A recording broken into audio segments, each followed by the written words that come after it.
So welcome back to obviously Fight Talk, and UFC Fight Night Fresno goes down this Saturday, and one of the standout bouts on the card is Aljamain Sterling taking on Marlon Moraes. We're now joined by the 14-2 UFC bantamweight fighter Aljamain Funkmaster Sterling. Aljamain, thanks a million for coming on to obviously Fight Talk. Thanks for having me, guys. Almost go time. Originally scheduled to fight Brazilian veteran Rani Yahya. Yahya fell away from the fight. I believe that was early November. Was there a quick turnaround in opponent, Aljamain, or what played out? Nah, it took a while for us to get another opponent scheduled and locked in, but the whole top 10 was pretty much booked. But Marlon ended up having a fight with Dotson, and he wasn't too banged up, so it was one of those things. We kind of have similar, like, very friendly coaches that kind of grew up with each other, trained with each other. So we didn't really expect for this fight to happen this soon. But Marlon accepted it. He stepped up, and we got ourselves a possible #1 contender fight. Is it a fight that you'd prefer not to happen against a guy like Marlon, who you said you have close coaches? Would you prefer to fight somebody else, or is it any fighter really in the top 10? Honestly, any fight in the top 10. I mean, to me, at this point in my career, I think everyone's the same. We're all going to do the same things. So getting a win over him, or getting a win over Dotson, or getting a win over Rivera, or any of those guys, I think puts me in a great position for 2018. And no disrespect to Yahya, obviously falling away. Hopefully he's back from injury soon. But this is a bigger opportunity. It's a bigger name, a higher ranked fighter. So in essence, the silver lining of him falling out is a better fight. Oh, 100%. This is going to be a fight that that's going to actually weigh something. Yeah. I mean, all fights weigh something. If I go out there and lost to Yahya, that would not be good. And so every fight's important. That was just a stay busy fight, but we got a bigger fight on the table. So I'm gonna bring what I bring to the table. He's gonna find out what he brings to the table, and we're gonna sit down and talk about it. I know you would have known him through coaches and stuff, but was Marlon somebody you looked at when he was in the WSOF, somebody you looked at as a potential future opponent? Yeah, definitely. When I was in my free agency period, I didn't realize how possible that matchup was actually, how possible it was that we could actually have that matchup. And here we are today, fast forward a couple of years, they come down to train with us a couple of times. Corey Anderson, Mark Henry brings his guys, Ramadan and Zabit came down. I sparred with him one time. And I'm looking at it now. I'm like, good thing I didn't go down there to get that cross-training in, because we would have been opponents in a couple of years. So here we are today, and we'll have to just figure it out and just go get after it. The Dotson fight, double-sided question here. Number one, were you impressed with his performance? And then the second part of it is the advantage for you here, or for maybe Marlon, the fact that he's going camp to camp here, the quick turnaround? Who's that advantage favor? I don't know. It really depends. I don't know how hard he's going, how much tape he's really watching on me. I don't know what he's really taking away from my fights. I feel like he's a very similar opponent to Renan Barão. The only thing different that he does is probably the footwork with the constant circling to his left. And I got something for that ass. So stay tuned for this one. This Saturday is gonna be fireworks. And the theme of this fight, just like the last one, is push the pace until someone breaks, and that person that's gonna break will be him. Do you feel like you're still flying a little bit under the radar? Your only two losses are to really top guys, but after those two losses, I think a lot of people stopped talking about you being in contendership. Do you feel like you're still flying under the radar, even though you come off that big win over Renan Barão? Yeah, but haters gonna hate. That's what they do, and they want to knock the win over Renan Barão. I think that's a bigger win than the majority of these other guys have done so far in this division. So I know what it is when you step inside that octagon. I know who brings what to the table. I fought Sun Sal. I don't think he has anything for me if we would ever get that rematch. The Caraway, I feel the same exact way. I think I beat myself in that fight. And, they always say you win or you learn. I don't really look at those fights as losses. Split decisions, you put another judge in there, and I could be the guy walking away with my hand raised. So that's the way I try to approach these things, not let these things beat me up too much mentally. This game is mental. There's a lot of ups and downs. It's one thing I learned through wrestling in high school and college, and the strongest are the people who can endure the hard times and get through it. And this through the clouds, there's always sunshine. So I think this Saturday night, man, it's gonna be either really good or it's gonna be really bad. But one thing I can promise, it will be violent, and it will be a tremendous pace that will be getting pushed in this fight. I'm excited. We're excited too. Looking at the rankings here, when we knew we had you on here, we said, all right, you ranked 8, let's have a look. And when you look at it, as you were saying, there's no easy fight at a certain time, but the bantamweight division at the moment, just the state of the division in itself is in from 10 upwards, and even from below 10, it's killer's row. So when you're looking at that, is there a path you can see to? I know you'd sort of, when Cody was the champion of the division, you called him out a little bit, you called him a pussy or whatever it was, can't quite remember. But is it that now, the state of the division with TJ now winning the belt, maybe talking about dropping down to fight Mighty Mouse? Is there a certain path in a way that you can take to the title here, or are you just any of these guys above me? I want to take that next step towards number 1. At this point in my career, man, I just want to fight them all. I really don't care. They're all the same. I really do believe that. Each fight will put me one step closer. I know this fight is a much bigger fight than the Yahya fight. So I think this fight is technically a number 1 contender fight between Marlon and I. And I think whoever wins is going to put themselves atop of it. It really depends on the performance. I don't think a Sun Sal is going to get that trilogy rematch right now, even though he did have an impressive win over Matthew Lopez, but he fought an unranked opponent. Yeah. Jimmy Rivera is fighting Lineker. Yeah. So I think it's going to be between us. And if they do allow TJ to entertain 125, that will hold the division a little bit. I think he has some work to do in this division first before he goes trying to skip town. So It's gonna be fun, man. This division is stacked. It's more exciting than it's ever been ever since Dominick Cruz came back. I think Cody talked a little too soon, too fast, pumped himself up, and was smelling his own shit and thinking he was the man too soon. I think he finally got a piece of that humble pie. I remember when I lost to Caraway, he was quick to chirp at me and talk shit and say all this stuff about your opponent broke you, and I was just like, if you consider that breaking, then I wonder what the hell was that TJ did to you. But I'm not the type to start kicking a man when he's down. So it is what it is. Eventually our paths will cross as well. And like I said, I want to fight all these guys. I want to prove that I'm the best.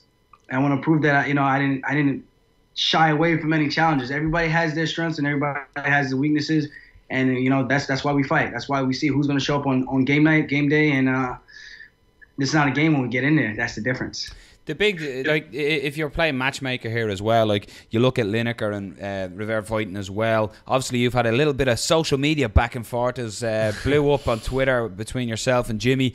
So matchmaker, you guys sort of, in so many ways, modern MMA now. You see a lot of matchmaking being made through social media, through you guys having back and forths. But in a perfect world, is it you get the victory, Rivera gets the victory, the winner gets the title shot? As in the winner, the two, as in you win this weekend. Jimmy wins on the 30th. The two of you fight to end that beef, and then the winner gets a shot at the belt.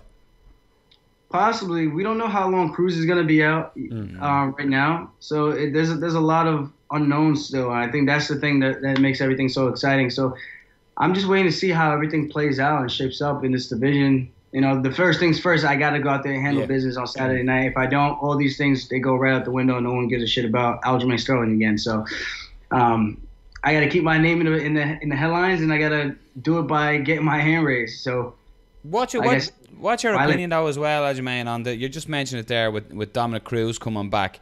You're seeing a little bit, obviously GSP just came back and got an automatic title shot in a division he never fought in. And then it almost seems like we've got TJ saying he wants to fight Mighty Mouse. You've obviously Conor then went and fought in a different sport. Look, what's your opinion on if Cruz comes back and here you are, you're on a winning streak, you have a few fights, and then Cruz comes back in and gets a number 1 shot or a title shot? As a fighter, how frustrating is that? it's very frustrating. But I'll fight his ass before I let that just happen. So if he needs a Huckleberry to step up before he gets that next shot, I'll be that guy. TJ ready for Cruz. Yeah. So I think they're looking to do new fights. And if anyone who's been paying attention to the way the UFC is working these days, it's a popularity contest, and it's about fresh new blood coming in and who they think they could build the next star around, or who they think can sell tickets and put on an entertaining fight. And hopefully I throw my name in that cap and in that hat and figure things out. How do you feel you match up with TJ? You know what? I think I'm the bigger man. I think my wrestling is a lot more elite than his, and I think that's the main thing. I'm the bigger man. You know, he may have a little bit of a speed advantage, just because he's a smaller, lighter fighter. But I get my hands on him over the course of 5 rounds. I think that's a different fight. But honestly, I'm not even really thinking about that right now. I'm thinking Marlon, thinking about those kicks. I'm thinking about how I'm gonna try to smash his ribs in and put my fist in his face. And what is I know you're not going to give the solid. What is it? Do you see yourself getting a finish here? Is that what you're hunting for? Or, we've been today at judges' scorecards, and we can see what happens when it goes to the judges' scorecard. So is that fresh in the mind as well, that you got to get the fight done with inside the distance? I think so. If I want to really build a case for why those two losses were flukes, and I kind of got the short end of the stick, I think this is my fight to show, like, I'm here. I'm finally living up to the potential that I should have, that's been eluding me for so long. So I just got to take it one fight at a time, one day at a time, make sure I'm mentally ready. It's one thing to be talking about this right now. It's the next thing that when you step in and making that walk to the octagon, everything changes, man. People don't understand this, but you got to have the best, perfect training camp. If you're not focused for those 15 minutes, good things or bad things can happen in there. And is that now, Aljamain, you fought many times now in the UFC, but do you still get that nervousness? Is that still there backstage waiting to fight? Are you still pacing around, or are you one of the guys that will sleep backstage, or does the nervousness just have you up and around backstage? I just like getting loose. It's more like hurry up and wait, and that's really is. It's just a waiting game. When the fight day comes, you just want to get out there and go already. You make weight, you feel good, you're rehydrated, and you just want to throw down, man. And the last 2 fights, especially after that Sunset fight, I was particularly fighting very safe, very smart, and very strategical, but very smart. Just looking for the takedowns, not taking too much damage, and just being a smarter fighter out there and trying to outwit my opponents. And then I realized after the Sunset fight, I really had to change things up and really start mixing it up a little bit and get a little bit more gritty. And I take way more damage in training camps than I do in the actual fights. And it's cool because now I'm starting to show people that, if I really want to stand in there and trade, I can. I can take a punch, I can take a solid hit, and I can dish it out too. So I just got to go out there and fuck this guy up, Just to leave a landmark, like I'm sure you might have watched him at the weekend, but everybody's talking about the likes of Yancy Medeiros' fight with Charles Oliveira or Justin Gaethje and Eddie Alvarez. They're, as much as for the fighter, I suppose the fighters want to go in and get out there without taking damage, but when you're the fight fan, everybody loves seeing the craziness of that. Yeah, for sure. Hopefully it's not that crazy. Hopefully, you know what, Marlon's been hit a couple times and he looks like he gets glassy-eyed and kind of gets a deer in headlights a little bit. The Sunset fight when he got hit with that 1-2 twice in a row at the end of that first round. The fight with Dotson when he got dropped. I don't know, man. I'm thinking, I landed that good shot. I think I'm eating those shots, and he's not. So if it gets to that point where the Max Holloway, Jose Aldo, the end of that 3rd round where they're sitting in the pocket and trading and we want to see who's the tougher man, if he wants to go that route with me, I guarantee I'm going to come out the man on top of that those exchanges. I'm the longer, bigger fighter, longer reach. I'm going to keep him at the end of my punches. I keep him at the end of my kicks, and I'm going to try to put his ass down. One thing you said, if you said it a couple of times, being the bigger man, I noticed one thing on your Twitter. You were replying to somebody talking about weight cuts, and you said that fighters should be given less time to rehydrate. And you also said that they'd probably be up 1 or 2 more classes. So realistically, if there was less time to hydrate, where do you think you fit? What weight class do you actually sit at? Possibly 45. I weighed out at 45 today, and I felt okay. You know, my first workout for the day. I got to do one more tonight. This is the lowest my weight's ever been. I don't know what it was. I was stuck around 65, man. I'm not a big 35er in terms of like height and mass. I just retain a lot of water. So it got to a point where I was just getting stuck at the weight, and I'm not big enough for 45. I'm a little small for the weight class in terms of the height and the frame. Yeah. But I am a true 35er. I just know if we had less time to rehydrate, I would have to go up a weight class because you will not want to take that damage and put yourself at risk. And people say, oh, just because it's going to be more people that are getting concussed and getting hurt. I'm like, it's either going to be that or people are going to realize, hey, this is not smart for me to be fighting severely dehydrated if I only have 3 hours to put back fuel in my body. And I think that's the way they got to go. If they really want to eliminate it. With wrestling, I was able to cut down from 53, 55 down to 133 every single week, 20 pounds up and down the entire season, week after week. And it was the most miserable, most frustrating thing I ever had to do. And we only had 1 or 2 hours to rehydrate, depending if it was a dual meet or a tournament.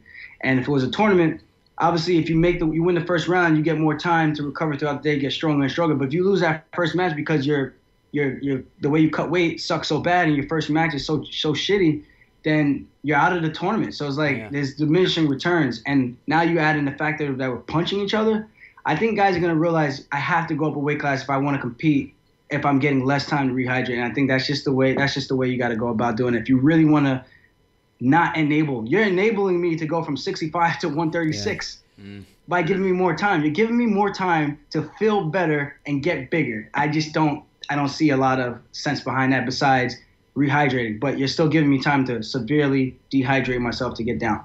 Well, you can't see it. Like even the fight at the Tough finale was pulled the main that's event. That's what he was referring to, yeah. So it's you know, it's something that's gone on. You've seen Jose Aldo as well on the scales looked terrible when he didn't make the weight the first time. Yeah. So it's definitely a something that has to be looked at. I think weight cutting. Just the nickname Aljamain Funk Master. Is it a tip of the hat to Ben Askren? Yes, it is. Ben Funky Askren, man. I looked up to that guy a lot in college. Watched him all the time.